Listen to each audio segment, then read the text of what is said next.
Mesdames et messieurs, merci d'avoir rejoint l'espace Prix et Trophées pour cette remise des prix de l'association Les Écomères, 5e édition des Outre-mer durables. Et pour commencer, Monsieur Guy Geoffroy, président des Écomères et député maire de Comble-la-Ville.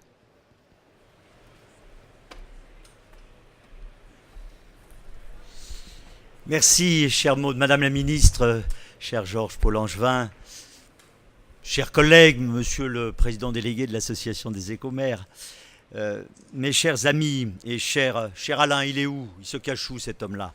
Il est là.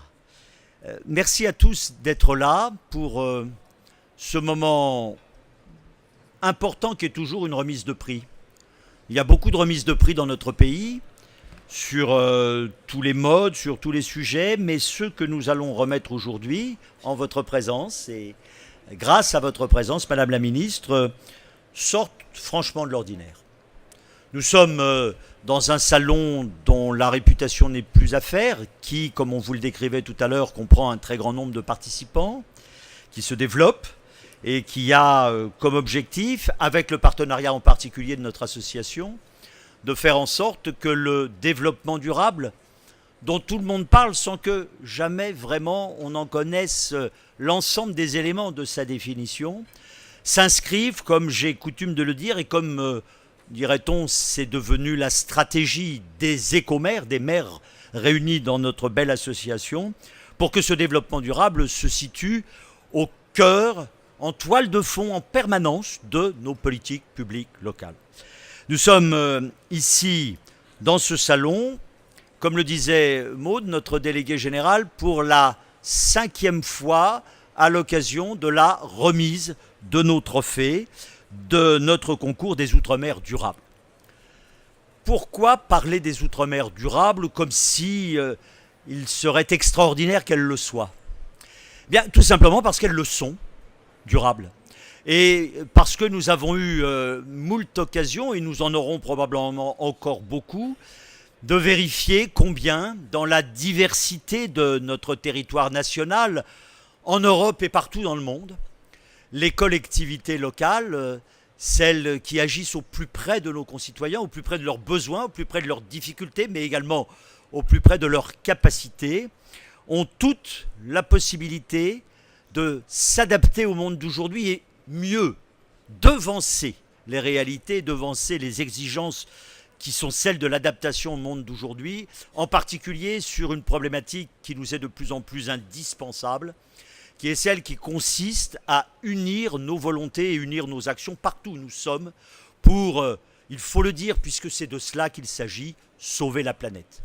Et nous faisons ce geste, nous remettons aujourd'hui ces trophée de notre concours des Outre-mer durables à l'occasion et à quelques semaines de cette belle année qui est pour la France et qui, je l'espère, sera forte pour le monde, de la COP 21, durant laquelle vont se décliner toutes les ambitions, toutes les difficultés, mais également tous les projets et toutes les ardentes obligations qui devront découler de cette volonté collective de sauver la planète. Placer l'environnement au cœur des préoccupations de chacun des élus, c'est l'ambition de notre association et elle se retrouve confortée par ce que font partout dans le monde nos collectivités d'outre-mer qui montrent que la France, en étant présente partout sur la planète, et non seulement ce verbe, cette image et cette foi portée dans l'universalité de nos droits de l'homme dont nous sommes si fiers d'être les porteurs, mais que la France, c'est également la capacité à porter à la dimension de la proximité d'autres valeurs, dont les valeurs de défense et de promotion au quotidien, en proximité, par le geste de chacun et par la volonté de tous, de notre environnement. Ces politiques locales recouvrent tous les domaines possibles en Outre-mer comme en métropole. La préservation de la biodiversité, dont on sait qu'elle est une des richesses formidables de nos Outre-mer. La protection des aires marines et des océans, dont nous savons, grâce aux Outre-mer, qu'elles font de notre pays la 2e puissance mondiale en termes de dimension maritime. Le développement des énergies renouvelables qui n'a pas sa place que dans la métropole, mais qui a également sa place avec une sacrée capacité à innover partout en Outre-mer, et je me souviens en particulier d'un trophée de nos écomères que nous avions remis à Sainte-Rose à La Réunion, et qui à l'époque aurait fait rougir beaucoup de maires de métropole face à l'inventivité qui en était le signe. La nutrition, l'agriculture durable, l'habitable durable, l'urbanisme. Nous étions tout à l'heure, durant une bonne partie de l'après-midi, en train d'échanger, de débattre entre nous sur la problématique des déchets qui est devenue un bel enjeu, qui est devenu un beau potentiel et qui est devenu une belle occasion pour nos concitoyens de se donner la main au travers du geste de tri pour que l'intelligence collective permette de faire de nos déchets non pas ce dont nous ne voulons plus et dont nous voulons nous débarrasser, quel qu'en soit le prix et quelle qu'en soit l'issue, mais deviennent au contraire ces sources sans cesse renouvelées d'énergie, de matières premières et de durabilité des éléments qui fondent notre planète et notre environnement. C'est de tout cela qu'il s'agit. 5 prix, comme tous les ans, vont être décernés. Et je voulais, au nom de l'association, au nom de tous les maires qui se regroupent dans ce beau réseau des bonnes pratiques en matière environnementale sur l'ensemble de notre territoire, Madame la Ministre, mon cher Alain, vous remercier tous les deux et vous tous et vous toutes qui êtes là aujourd'hui. Votre présence montre que ce que nous faisons est non seulement utile mais indispensable. Ce que font à travers notre association toutes les collectivités de France, elles sont de plus en plus nombreuses qui s'engagent dans ce beau combat, est absolument à soutenir et vous le faites par votre présence et par vos actes quotidiens. Et je voudrais, en vous ayant remercié, féliciter à l'avance toutes celles et tous ceux qui vont ici, dans quelques instants, venir à cette tribune pour recevoir le prix qui leur est dû, le prix de leur réussite, le prix de leur engagement, le prix de leur volonté, pour être à la hauteur de leurs responsabilités et à leur place, concourir, comme chacun d'entre nous, à sauver la planète. Merci à toutes et à tous. Les écomères ont pour habitude de chaque année de choisir un parrain et nous avons souvent le plaisir d'accueillir Alain Bougrain-Dubourg qui nous apporte toute son expérience en matière de combat, d'associations environnementales, d'écologie. Donc une nouvelle fois, merci Monsieur Bougrain-Dubourg d'avoir accepté d'être présent pour cette 5e édition. Et je vous en prie, la parole est à vous. Nous avons d'ailleurs accueilli la LPO sur notre conférence de l'après-midi. Très rapidement. Je voudrais simplement vous dire mon bonheur d'être aux côtés des écomères avec un regard porté sur l'outre-mer. Singulièrement, alors que dans quelques semaines, on va vivre la COP21, dont je pense qu'on va franchir une marche historique, et alors même que se dessine la loi sur la biodiversité. Alors en venant, je me disais, mais au fond, comment on pourrait illustrer les outre-mer ? Et je pensais un coffre à trésors de diversité, à la fois culturelle, économique, sociale, et puis trésor de biodiversité, évidemment. 80% de la biodiversité française se situe dans les Outre-mer, et dans ces 80%, on trouve plus de 97% d'espèces végétales ou animales endémiques, c'est-à-dire qu'on ne retrouve nulle part ailleurs. Oui, c'est une richesse exceptionnelle.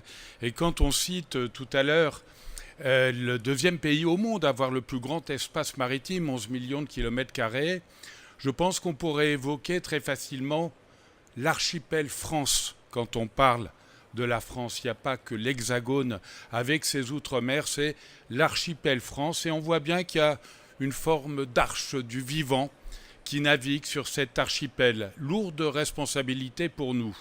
Et parmi les prix qui sont remis, j'ai constaté que à chaque fois, les jeunes, l'éducation étaient présents dans la démarche. Et ça, c'est capital. D'abord parce qu'on travaille pour l'avenir, ensuite parce qu'ils peuvent être des acteurs immédiats. Et je n'oublie pas ce que disait Nelson Mandela. Il disait l'arme la plus formidable, la plus puissante, disait-il, pour changer le monde, c'est l'éducation. Eh bien, je crois qu'avec les écomères, on use de cette arme pour essayer de faire évoluer les mentalités. Voilà, je vous dis toute ma reconnaissance. C'est un bon moment, évidemment, hommage aux gagnants, mais hommage aux perdants aussi. Ils ont fait des dossiers, ils n'ont pas été retenus, mais ils n'ont pas démérité. Je propose qu'on les applaudisse également.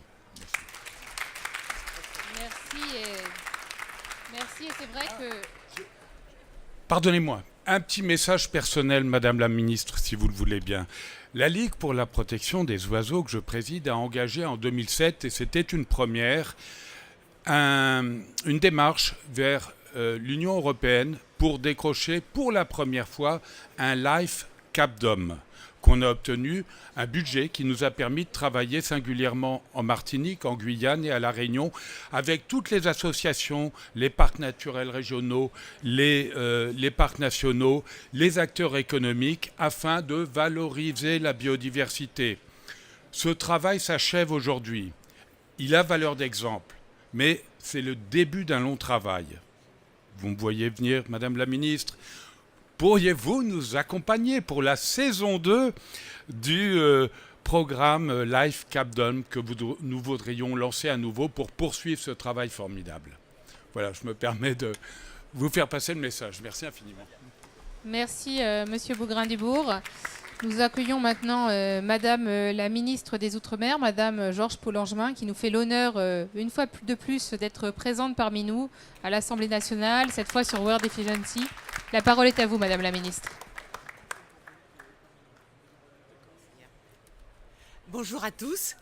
Monsieur le Président des Écomères, Madame la Présidente de l'Association des communes et collectivités d'outre-mer, chère Oukia, Madame la sénatrice maire de Saint-Pierre, chère Karine Claireau, Mesdames et Messieurs les élus, mon cher Alain Bougrain-Dubourg, Mesdames et Messieurs, les élus des territoires d'outre-mer sont plus que nulle part ailleurs en France confrontés aux défis du développement durable. Ils doivent répondre aux attentes légitimes de leur population en matière d'emploi, de rattrapage structurel, de qualité de vie. Les enjeux sont immenses, notamment en matière d'éducation, de logement et d'infrastructures. Mais pour mener à bien leurs projets, sans compromettre l'avenir, ils doivent également tenir compte de la fragilité de leurs écosystèmes et du caractère fini de leurs ressources, fonciers, eau, ressources naturelles. L'avenir des Outre-mer doit se construire sur la base d'un équilibre. D'un côté, il s'agit de ne pas permettre un développement incontrôlé qui mettrait en péril les milieux et ressources naturelles. Mais de l'autre, nous devons de répondre aux besoins des populations et aménager le territoire en conséquence. Il faut donner aux habitants de ces territoires des perspectives d'avenir et de développement et lutter contre la tentation d'une mise sous cloche. Puisqu'on nous dit souvent, mais là, vous êtes le poumon de la planète, donc on ne bouge, on ne fait plus rien. Nous devons donc collectivement tracer la voie d'un développement durable, raisonné, économe en ressources, adapté aux besoins du territoire et répondant aux aspirations de sa population. Pour traduire les intentions en actions concrètes, nous avons besoin d'élus motivés, engagés, prêts à porter des initiatives originales. Des élus qui soient aussi capables de pédagogie pour contribuer à faire évoluer les pratiques de nos concitoyens. Je pense notamment à la gestion des déchets. Au début, quand on reprend un peu les populations, on n'est pas toujours populaire, mais il faut le faire. Au tri sélectif, qui constitue un véritable enjeu dans les territoires insulaires que sont les Outre-mer. Et de surcroît, comme je le disais, ce sont des territoires touristiques. Par conséquent, la gestion des déchets est encore plus importante qu'ailleurs. Il y a une marge de progression dans ce domaine, mais également beaucoup d'initiatives intéressantes et je me réjouis de voir celles-ci être récompensées aujourd'hui. Il est d'autant plus important de protéger l'environnement des Outre-mer que celui-ci est fragilisé par le changement climatique. Les Outre-mer sont en effet particulièrement vulnérables aux effets de ces dérèglements climatiques. Il faut se préparer et s'adapter aux changements qui sont d'ores et déjà inéluctables. Augmentation du niveau des mers, recrudescence de phénomènes climatiques extrêmes, quels que soient les engagements pris au niveau international lors de la COP21, et j'espère qu'ils seront à la hauteur des enjeux, nous ne pourrons que limiter les effets des changements climatiques et leur impact sur les populations. En tant que ministre des Outre-mer, j'ai eu l'occasion de rencontrer de nombreux acteurs élus, associations, entreprises, qui agissent parfois depuis des années pour porter des projets de développement durable des territoires et développer des solutions innovantes face à la menace du changement climatique. Je vois ici, par exemple, des élus du Pacifique, et nous savons que s'il y a une augmentation, même légère, du niveau des eaux, eh bien, dans le Pacifique, ça peut être un drame puisque ce sont beaucoup d'îlots qui vont être submergés. Donc, parfois, sans être émetteurs forcément de beaucoup de gaz à effet de serre, les territoires ultramarins, et notamment dans certaines régions, sont exposés aux effets du changement climatique. Donc, il faut que les acteurs, et notamment les élus, prennent à bras-le-corps cette problématique, se mobilisent et mettent en œuvre des solutions innovantes qui permettent de faire face aux changements qui s'annoncent. Ces techniques originales auraient parfois vocation d'ailleurs à être reproduites en métropole. C'est toujours quelque chose qu'il faut dire, hein, puisqu'on ne pense pas toujours aux Outre-mer comme cela, mais c'est vrai que les Outre-mer, notamment sur ces sujets-là, sont parfois des sujets d'innovation et qu'on peut reproduire ailleurs un certain nombre de techniques ou de procédés qui ont été inventés dans nos territoires. Donc je tiens à remercier l'association des écomères, car par son action, elle contribue à la promotion des bonnes pratiques, notamment chez les élus ultramarins. Les trophées des écomères, récompensant les outre-mer durables, s'inscrivent dans cette démarche d'accompagnement et de valorisation des initiatives locales. Ces trophées permettent surtout de démontrer que des solutions existent et que des élus ultramarins se mobilisent pour les mettre en œuvre. Ces actions revêtent une importance considérable, alors même que le monde entier se mobilise à la recherche de solutions concrètes pour le climat. C'est l'enjeu de l'agenda des solutions élaboré en vue de la COP21. J'organise d'ailleurs demain au ministère des Outre-mer, et j'espère que certains d'entre vous y seront, un séminaire sur les Outre-mer face au changement climatique, dont l'objectif est de présenter un panorama des solutions que nous pouvons mettre en œuvre dans les Outre-mer. La COP21 a imprimé sa marque sur cette édition 2015 des trophées des Outre-mer durables, puisque le jury a attribué cette année, me semble-t-il, un prix spécial COP21 qui sera décerné, me semble-t-il, pour le projet de rénovation de l'éclairage public et qui permettra d'importantes économies d'énergie, notamment projet porté par la maire de Saint-Pierre, Madame Karine Clairaut, qui mène une politique particulièrement exemplaire puisque la ville a déjà été distinguée l'année dernière par les écomères. Les projets lauréats du concours 2015 sont exemplaires en matière de sensibilisation de la population et d'éducation à l'environnement, notamment le projet de pédibus de la commune du Lamentin. Et c'est vrai qu'autrefois, nos enfants marchaient beaucoup pour aller à l'école. Et aujourd'hui, beaucoup moins, ce qui n'est pas très bon lorsqu'on lutte contre l'obésité. Par suite, aujourd'hui, on a un projet qui, me semble-t-il, est tout à fait remarquable, à la fois parce qu'il encourage le fait de marcher à pied, mais aussi parce que ce sont des parcours où les enfants apprennent des choses. Il y a l'organisation d'une semaine arrêterie de la communauté d'agglomération du centre de la Martinique. J'espère que je ne dévoile pas... Madame la ministre, on espère que vous vous arrêtiez, en fait. Ah, bon, voilà, parce que j'ai eu un scrupule. Donc je m'arrête là. Et en tout cas, je me tiens à féliciter tous les élus exemplaires, motivés par cette démarche environnementale. Et comme l'a très bien dit monsieur le maire de Comble-la-Ville, ce qui compte, c'est de se lancer dans la démarche de développement durable. Et par conséquent, tous les élus, même ceux qui n'auront pas été primés, mais qui auront entamé cette démarche, méritent notre félicitation et notre encouragement. Je vous remercie et vraiment, je suis désolée d'avoir défloré le palmarès. Merci Madame la Ministre. D'ailleurs, qui mieux que vous pourrait connaître les qualités des territoires ultramarins? Alors peut-être avant d'initier la cérémonie, le président des écomères, Monsieur Guy Geoffroy, souhaitait vous remettre une médaille souvenir en remerciement de tout l'accompagnement du ministère des Outre-mer depuis des années et puis de votre présence à vous personnellement aux côtés de l'association. Merci à vous, bravo.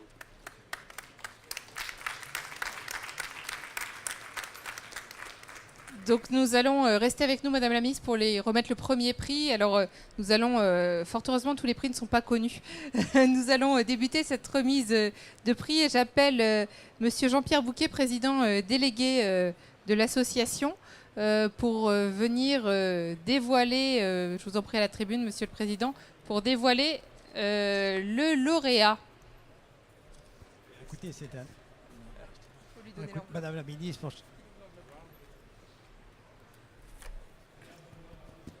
Alors on va ouvrir l'enveloppe, on va faire comme si on va continuer la cérémonie telle que prévu.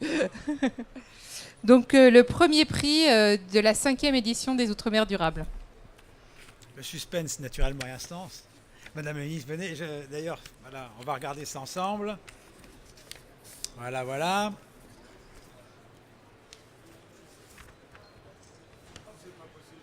C'est pas possible, c'est le pédibus du Lamentin. Voilà, une activité fort sympathique.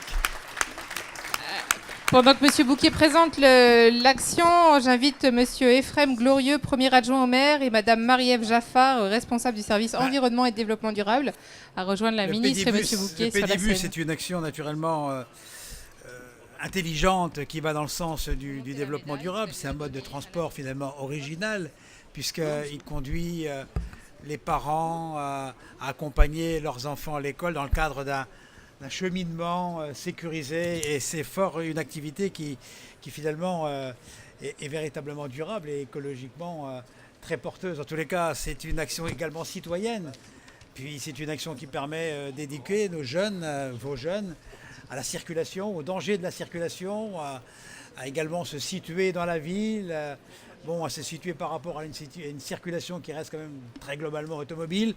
Bref, c'est la réduction de l'usage de l'automobile pour retrouver tout simplement une mobilité durable qui est celle des hommes, ses capacités physiques, qu'on développe d'ailleurs en marchant, avec tous les gestes éducatifs qui sont à côté. Et je crois que ça fait chaud au cœur de voir que vous avez pensé, imaginé et mis en œuvre cette action dans des bonnes conditions qui aujourd'hui nous conduisent à vous féliciter, et j'en suis très heureux au nom de l'association. Voilà, donc la commune de Lamentin. Et peut-être une photo de famille avec Madame la Ministre.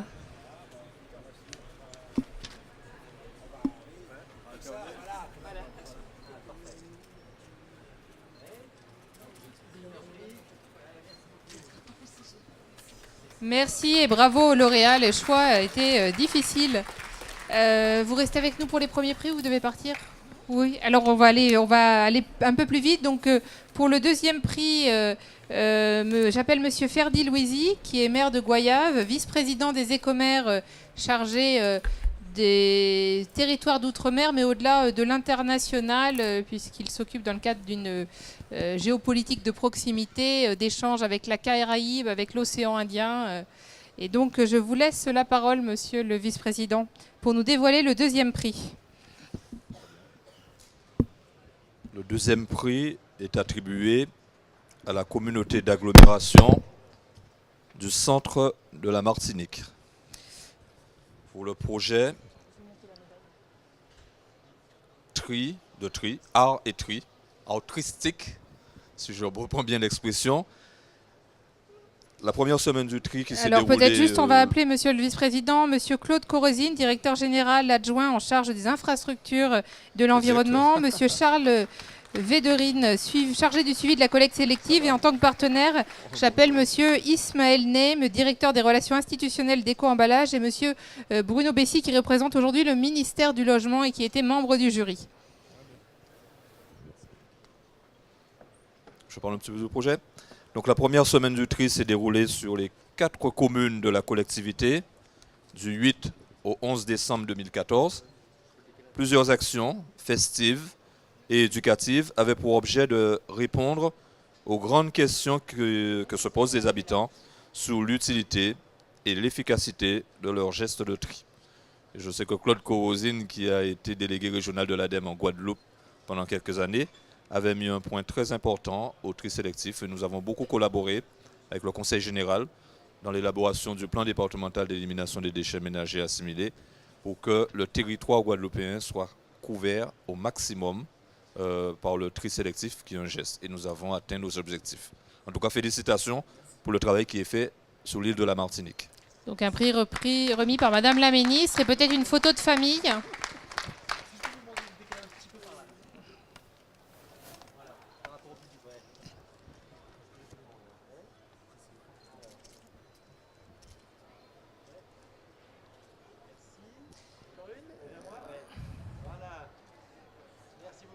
Merci.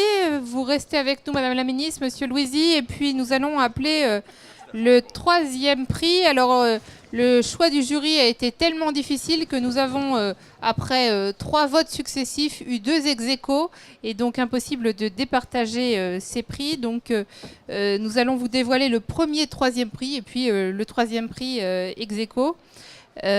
Donc, l'enveloppe va être ouverte par Monsieur Louisy.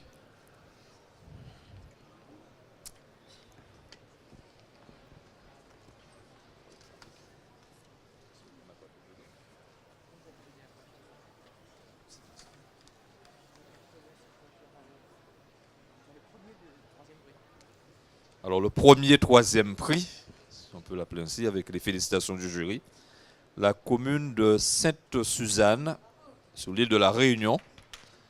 Et donc on appelle Monsieur Henri Bose, adjoint au maire, délégué à l'environnement, aménagement urbain et cadre de vie. Pour quel projet, Monsieur le Président? Pour le projet de lutte contre le gaspillage alimentaire dans la restauration scolaire. Et nous allons appeler les membres du jury qui sont présents. Madame Romana, Madame Patient, si vous êtes là et que vous arrivez à nous rejoindre pour la photo de famille.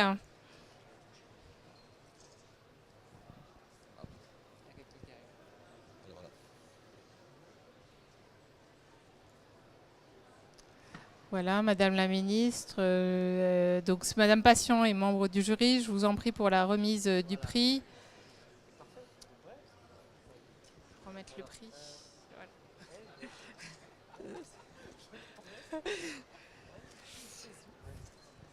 Un petit mot sur le projet. Vas-y. Alors le projet, l'action est un projet pilote sur la commune pour réduire le gaspillage alimentaire dans la restauration scolaire.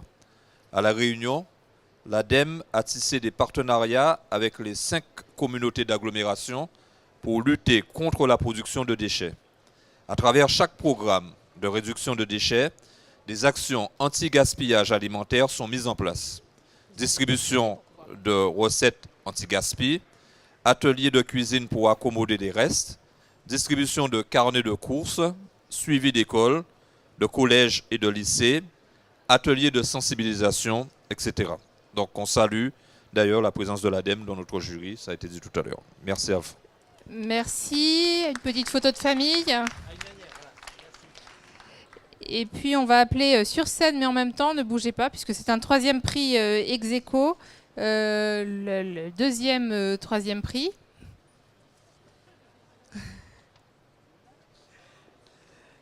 Donc là, le suspense est intense, on n'a pas donné le nom avant. Hein. Je ne sais pas si Madame la Ministre avait eu le temps d'arriver jusqu'à... Et pourtant, c'est à côté, la commune de Sada, à Mayotte. Et donc on appelle sur scène Madame Anchia Bamana, maire de Sada et son équipe, je crois, qui est présente, son adjoint qui est présent également, je vous en prie monsieur. Et puis pour la remise des prix, Madame la présidente de l'ACCDOM, maire de Chirongui, Madame Anima Ibrahima, ainsi qu'en tant que membre du jury, Madame Elisabeth Poncelet, chargée des questions de l'outre-mer. Et puis nous appelons également Monsieur Camille Fabre qui représente le territoire de Nouvelle-Calédonie pour l'ADEME. Merci de nous rejoindre à la tribune.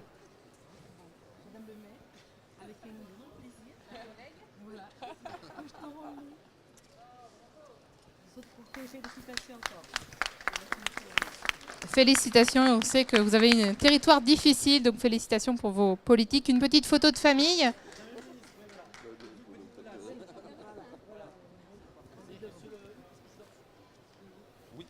Oui, vous êtes caché.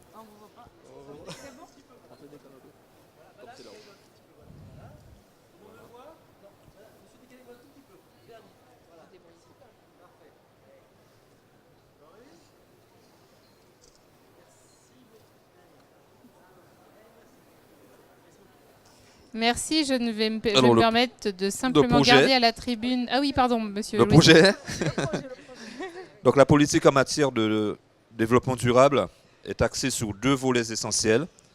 La lutte contre l'insalubrité publique et le respect de l'environnement en accompagnant la population pour une réflexion collective d'appropriation de l'espace public afin de parvenir à une sorte d'autogestion collective des quartiers et des villages. Et puis le deuxième volet concerne la préservation des ressources naturelles. En tout cas, félicitations. Merci, merci à nos lauréats qu'il a été si difficile de départager. Je vais vous permettre juste de garder Madame la Ministre à la tribune. Ce sera le dernier prix en cette année de préparation de la COP 21. Nous souhaitions honorer particulièrement les politiques du climat et nous avons le plaisir et la chance d'accueillir Pierre-Henri Guignard, secrétaire général de la COP 21, qui est parmi nous alors que la COP est dans quelques semaines, du ministère des Affaires étrangères et du Développement international. Et puis nous procéderons à ce prix spécial. Merci beaucoup, Maude. Madame la Ministre, Monsieur le Président, Madame la Présidente, Madame la Sénatrice, merci beaucoup de votre accueil.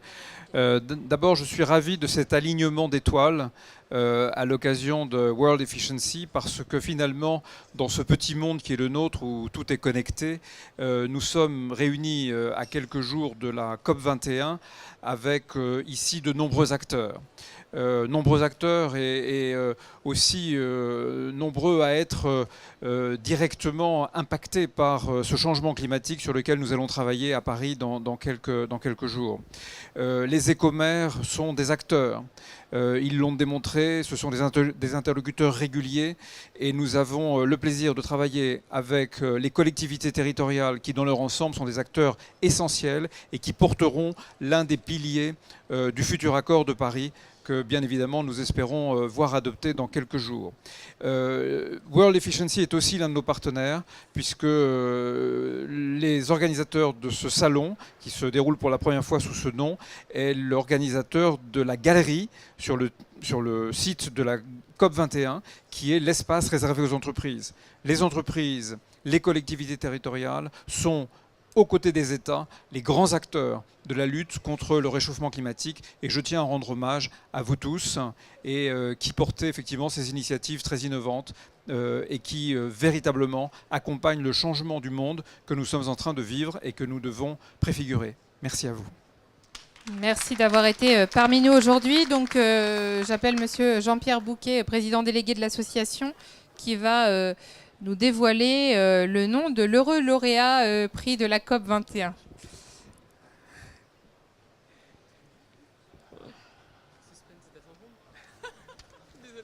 Le suspense est à son comble, naturellement. Ah, Saint-Pierre-et-Miquelon, la commune de Saint-Pierre, pour l'éclairage public. Madame Karine Clairaut, sénatrice maire de Saint-Pierre-et-Miquelon, déjà lauréate l'année dernière, mais le jury a jugé en son entière impartialité Madame. pour ce beau projet cette année de COP 21. Et j'appelle à la tribune également Madame Stéphanie Guétorante, directrice générale du Salon, pour cette remise des prix. La médaille.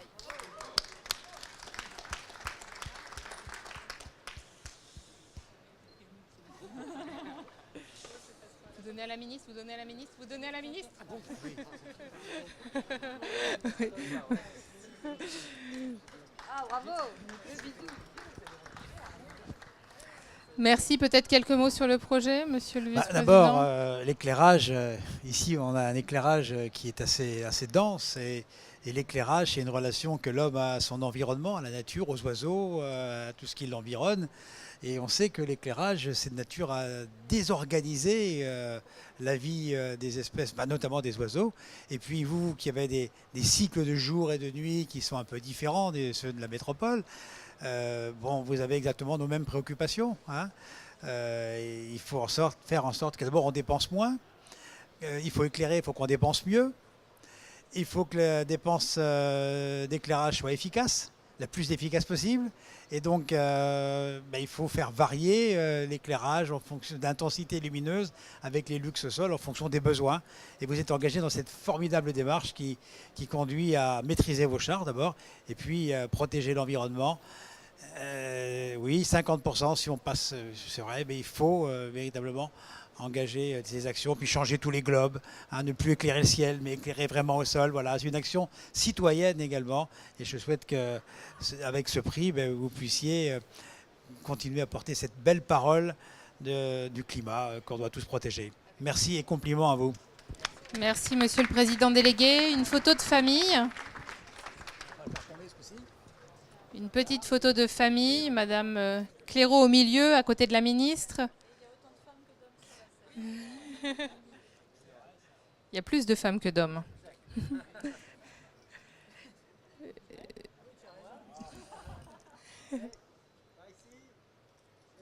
Merci. Et peut-être pour finir, une photo de famille. L'ensemble des lauréats, nous vous invitons à revenir sur scène avec nos différents partenaires. Je vais me le mettre au fond. Ouais, d'accord. Revenez, n'hésitez pas à prendre votre prix. Je vous en prie, Monsieur Louisy, Monsieur Nem. On m'a assuré que la scène était très solide, donc...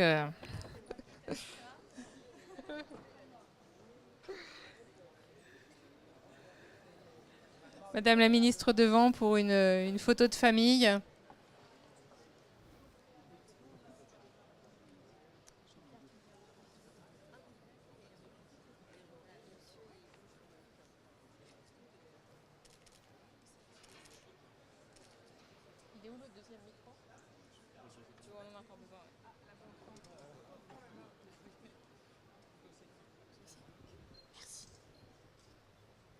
Pour Monsieur Bouquet.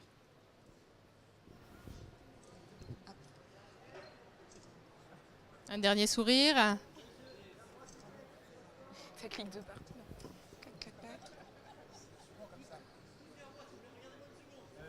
C'est le photographe officiel au fond, alors attention. Merci. Pour terminer cette cérémonie, Monsieur Jean-Pierre Bouquet. Écoutez, Madame la Ministre, Monsieur le Secrétaire Général, Madame la Sénatrice, Mesdames et Messieurs, chers amis élus, chers amis tout simplement, l'association a été d'abord heureuse d'être à vos côtés, de vous accompagner et puis finalement de voir la somme des efforts. La réussite de la COP21, finalement, c'est également la réussite des élus de France sur tous les territoires de France et particulièrement dans les Outre-mer. On a à cœur à protéger la biodiversité, à faire en sorte que les jeunes soient les vecteurs du changement, presque des fois d'éducation même de leurs parents. On a des politiques extrêmement innovantes. Et bon, je pense que vous êtes par certains égards, et même par bien des égards, exemplaires. Et donc on peut prendre modèle sur ce que vous faites. Et en tous les cas, aujourd'hui, dans ce salon où on échange, on apprend, on écoute les autres, on s'enrichit mutuellement. Eh bien, je pense qu'on va tous partir de ce salon avec...